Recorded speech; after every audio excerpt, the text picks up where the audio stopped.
Lieutenant governor Manoj Sinha ने सोमवार को कहा कि प्रदेश के सभी जिलों में डीजी मिला डिजिटल सॉल्यूशंस और नई टेक्नोलॉजी के बारे में लोगों के बीच जागरूकता उत्पन्न करेगा। एलजी आज SKICC श्रीनगर में डिजिटल जम्मू कश्मीर वीक का उद्घाटन कर रहे थे, जो नागरिक केंद्रित IT इनिशिएटिव्स को प्रदर्शित करेगा, जिन्होंने शासन में ज़्यादा ट्रांसपेरेंसी लाने और नागरिकों के लिए जीवन को आसान बनाने में काफ़ी मदद की है। सिन्हा ने कहा कि स्टेक होल्डर्स को निर्देशित किया गया है कि वे 3-6 महीने के शॉर्ट टर्म गोल्स और लॉन्ग टर्म विजन स्टेटमेंट तैयार करें, ताकि कोर ICT इंफ्रास्ट्रक्चर, गवर्नेंस और सर्विसेज को जीवन में आसानी, पहुंच, इनोवेशन को जम्मू कश्मीर को डिजिटल रूप से सशक्त समाज और ज्ञान अर्थव्यवस्था में बदलने के लिए परिवर्तित किया जा सके। इस डिजिटल सप्ताह और डिस्ट्रिक्ट डिजी मेला, ये हमारी इनोवेशन, हमारी कल्पना शक्ति एवं बिना भेदभाव के जम्मू कश्मीर के हर नागरिक की सेवा के संकल्पों का उत्सव है, ऐसा मैं मानता हूँ। तकनीकी बातें बहुत सारी की जा चुकी हैं, उस बात को दोहराना मुझे लगता है उचित नहीं होगा।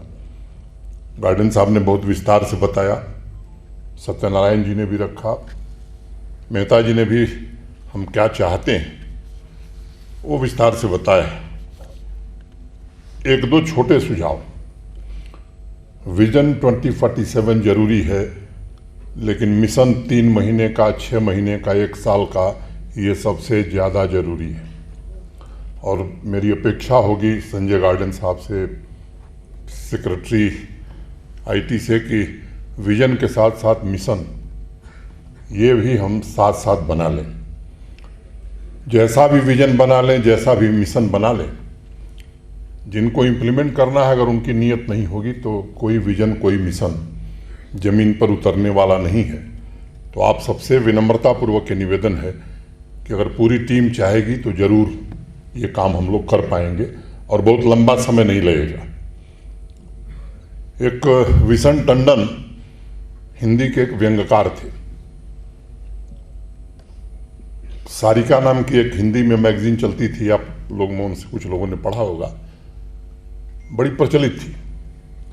एक लेख लिखा उन्होंने कि जनक का धनुष किसने तोड़ा। तो मैं बहुत संक्षेप में 2 मिनट में खत्म करूंगा। भारत सरकार बहुत चिंतित हुई कि आखिर देश का विकास कैसे होगा। तो सरकार ने एक आयोग बनाया। आयोग के एक अध्यक्ष और कुछ सदस्य बने। पहली बैठक हुई तो बैठक में यह तय हुआ कि गांव के किसी प्राइमरी स्कूल में चलते हैं, वहां कैसी पढ़ाई और इसको देखते हैं, फिर विकास की प्रक्रिया वहां से शुरू होगी। तो जो आयोग बना था, मैंने कमीशन, उसके चेयरमैन साहब सुदूर ग्रामीण इलाके में गए, प्राइमरी स्कूल पहुंचे। ठंड का मौसम था और जो हेडमास्टर साहब थे वो धूप का आनंद ले रहे थे चारपाई पर लेट करके। तो चेयरमैन साहब गए, उन्होंने कहा, साहब भारत सरकार ने आयोग बनाया है कि सबसे पहले प्राइमरी शिक्षा को हम ठीक करें, देश तभी विकसित हो सकता है। तो आपके यहाँ कैसा चल रहा है आपके स्कूल में? तो हेडमास्टर साहब ने कहा, साहब मेरे विद्यालय में पठन पाठन बहुत उच्च कोटि का है, अनुशासन भी बहुत अच्छा है। चलिए अपने स्कूल की जो सबसे ऊंची कक्षा है, मैंने क्लास 5th, उसमें ले चलते हैं। तो लेके गए। जो टीचर पढ़ा रहे थे वो सीता विवाह का प्रसंग पढ़ा रहे थे।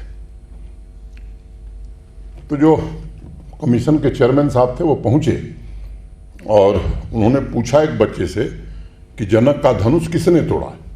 तो उस बच्चे ने कहा, मैंने नहीं तोड़ा। फिर दूसरे से पूछा, उसने भी यही जवाब दिया। बारी बारी से सबने यही जवाब दिया कि जनक का धनुष मैंने नहीं तोड़ा। फिर जो टीचर पढ़ा रहे थे उनसे पूछा, तो उन्होंने कहा, साहब मैं 13 साल से यहाँ अध्यापक हूँ, कोई जनक का धनुष इस विद्यालय में नहीं है, मुझे नहीं पता तोड़ा किसने। फिर वो हेडमास्टर साहब से पूछा गया, तो कहे, साहब मैं तो 20 साल से हूँ और 20 साल में कोई जनक का धनुष नहीं था यहाँ। लेकिन उन्होंने एक बात कही कि मेरे पूर्व के जो हेडमास्टर थे इसी गांव के रहने वाले हैं, मैं उनको बुलाता हूं, वो जरूर बता देंगे। तो वो आए, उनसे पूछा गया कि साहब मुझे रिटायर हुए तो बहुत दिन हो गया, लेकिन जब मैं था तब भी जनक का धनुष। तो चेयरमैन साहब को समझ में आ गया कि पठन पाठन और अनुशासन कैसा चल रहा है, वहां से वापस गए वो। अब हेडमास्टर साहब बड़े परेशान थे। यहाँ दूसरे तरह की व्यवस्था, डिस्ट्रिक्ट एजुकेशन अफसर, यूपी बिहार में सब डिविजनल इंस्पेक्टर होते थे, एसडीआई साहब, वो दौरा करते हैं। तो हेडमास्टर साहब ने एक नोट बनाया कि मेरे विद्यालय के जनक का धनुष खो गया है, इससे पठन पाठन में बच्चों को बड़ी असुविधा हो रही है, अविलंब मेरे विद्यालय के लिए एक जनक का धनुष उपलब्ध कराया जाए। अब वो एसडीआई साहब चूंकि घूमते ही रहते थे, महीने डेढ़ महीने बाद आए, कागज पढ़ने की आदत नहीं थी, संस्तुति के साथ अग्रसारित, फॉरवर्डेड एंड रिकमेंडेड, कागज चला। फिर वो जिला केंद्र पर गया, घूमते घामते अंत में वो सचिवालय पहुंच गया।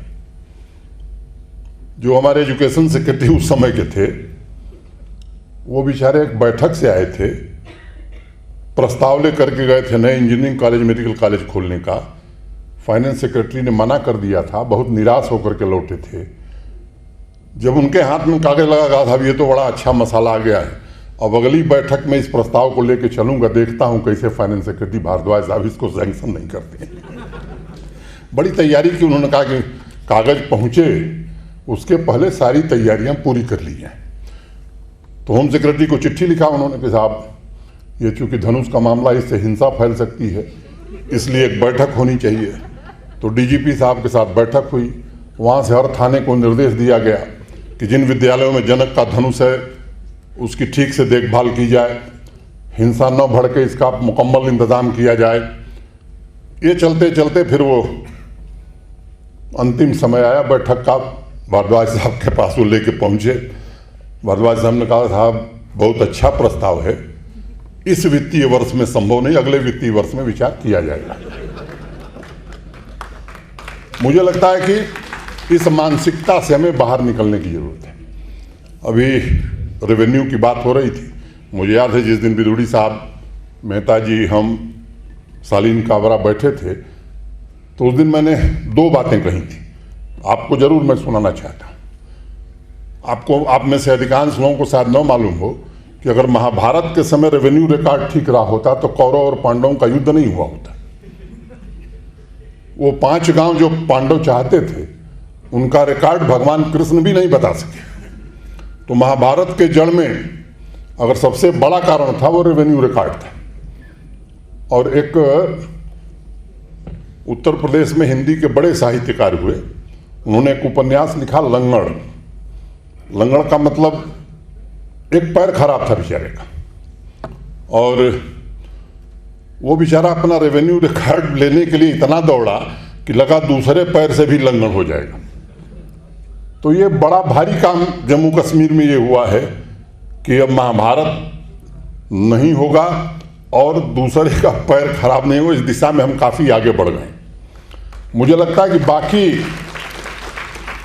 डिपार्टमेंट में भी ये काम हम कर सकें और ईमानदारी से कर सकें, क्योंकि ऑनलाइन सर्विसेज कहना और वास्तव में लास्ट माइल कनेक्टिविटी देना, ये दोनों के बीच बड़ा फर्क है।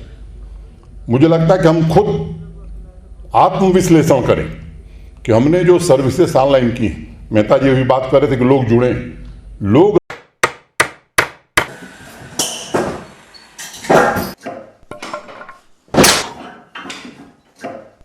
क्या बात है मिस्त्री, बड़ा परेशान लग रहा है। क्या बताएं बाबूजी, कई कंपनियों के कील लाए पर सभी के सभी टेढ़े हो जा रहे हैं। इन कीलों ने तो परेशान कर दिया है। परेशानी दूर करनी है तो आरके इंडस्ट्रीज के स्ट्राइक ब्रांड के कील और कब्जे ही उपयोग करो, जो देते हैं मजबूती की गारंटी। तो चले फिर स्ट्राइक ब्रांड के कील लेने। बिल्कुल, चलो। स्ट्राइक ब्रांड लगाओगे तो मजबूती पाओगे और परेशानी को भी भगाओगे। जीके अपडेट रहे हमारे साथ। अगर आप ये वीडियो YouTube पर देख रहे हैं तो हमारे YouTube चैनल को सब्सक्राइब करें और बेल आइकन को क्लिक करें। अगर आप ये वीडियो Facebook पर देख रहे हैं तो हमारा Facebook पेज लाइक जरूर करें। For advertisement please contact 705-109-1811।